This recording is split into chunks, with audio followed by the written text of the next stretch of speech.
Join us as we explore the Cahaba Forest of central Alabama, encountering many interesting animals, including one particularly ferocious predator that eats its prey like bubblegum.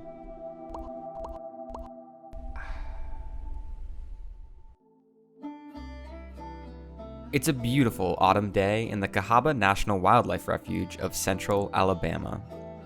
The air is cool and the leaves are falling.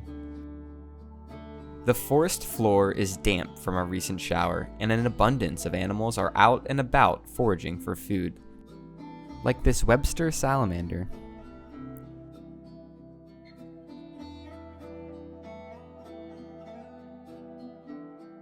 Here, a Horned Pasula Beetle shows off its beautiful carapace on a moss-covered rock. It is named for the pronounced horn at the center of its head. Although it may appear intimidating at first, these beetles are gentle giants, spending most of their time under fallen trees feeding on decaying wood. The same gentle nature cannot be said for all beetles, however, including one lurking in these very woods. But we'll get back to that creepy crawly in a minute. First, let's look at the most abundant type of animal encountered on this beautiful fall day, the land snails. Under logs, among the leaf litter, and on the shrubbery, these creatures are as abundant as they are diverse. In fact, these snails belong to one of the most diverse group of animals on the planet. There are over 35,000 described species of land snail found around the world. These animals can be important to tridivores and herbivores, cycling nutrients through ecosystems. Here, we see a snail peacefully traversing the forest floor. However, it is unaware of a monstrous creature lurking in the shadows. What's that? A scuttling of legs? A shifting of leaves? We find a beetle quickly weaving in and out of cover, its black carapace making it look like a shifting shadow.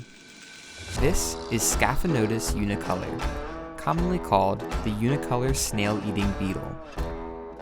Snail-eating beetles like this one are usually nocturnal, spending their nights hunting for food, and their days safely nestled under logs or buried in leaves. This beetle is on the prowl. On the front of its head are 4 specialized mouthparts called palpi that it sweeps across the forest floor. If we take a closer look at these palpi, we can see that they are covered in small pores that allow it to detect even the faintest trace of its favorite prey, snails. The long legs of this beetle carry it swiftly over logs and under leaves until it suddenly stops. It smells something ahead. Detecting the looming danger, the snail retracts into the shell, hoping this hard barrier will protect it. The beetle moves forward and picks up the snail, fumbling slightly as it looks for the opening. Finally, it is positioned correctly, allowing its strong mandibles to push into the shell. The long narrow head of this beetle is specially suited for reaching deep into shells like this one. With its head in the shell, the beetle begins to regurgitate a dangerous concoction. A blend of enzymes and emulsifying agents paralyze the snail and begin to digest its body alive. As the enzymes do their work, the beetle takes this meal to go and carries the snail to a safe place before it begins to feed. The beetle won't actually eat the snail's body. Instead, the digestive enzymes help liquefy parts of the snail. It then uses its strong mandibles to chew the snail, squeezing out a nutrient slurry.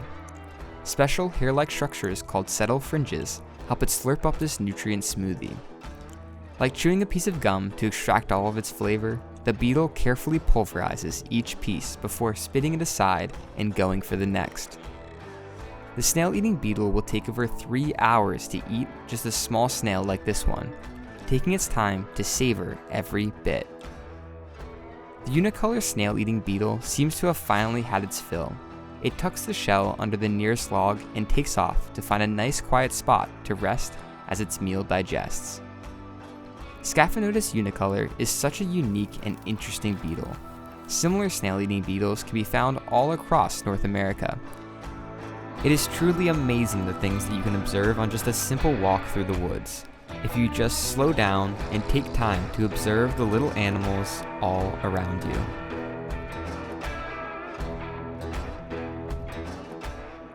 If you enjoyed this video, then please give it a like and subscribe to join us on our future explorations of our planet's amazing biodiversity.